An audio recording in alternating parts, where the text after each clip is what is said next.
মুহূর্তের বৃষ্টি শেষ করেছিল সব। চলতি বছরের সেপ্টেম্বরে একদিনের দুর্যোগে মাথায় হাত পড়ে কলেজ স্ট্রিটের।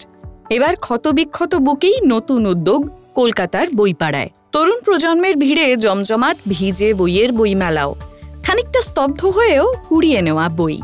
কি নেই সেখানে? প্রথমত এই উদ্যোগকে সত্যি আমি খুব ধন্যবাদ জানাবো কর্তৃপক্ষকে, যে বইগুলো ভিজে গিয়েছিল সেগুলো যে আমরা পুনরায় কিনতে পারছি এবং সেগুলো ব্যবহার হচ্ছে বা মানুষ যে কিনতে পারছে, সেটার জন্য সত্যি খুব কর্তৃপক্ষকে ধন্যবাদ। এবং একই সাথে খারাপও লাগছে যে এই ব্যবস্থাটা ভবিষ্যতে যেন এটা না হয়, সেটার জন্য যেন খেয়াল রাখা হয়।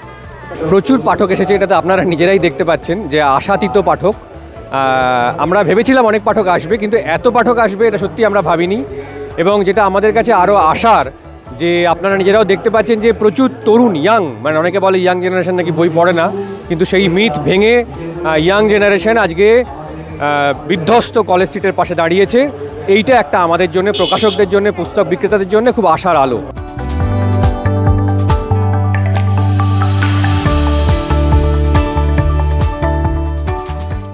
ফলো করুন সংবাদ প্রতিদিন ডিজিটাল।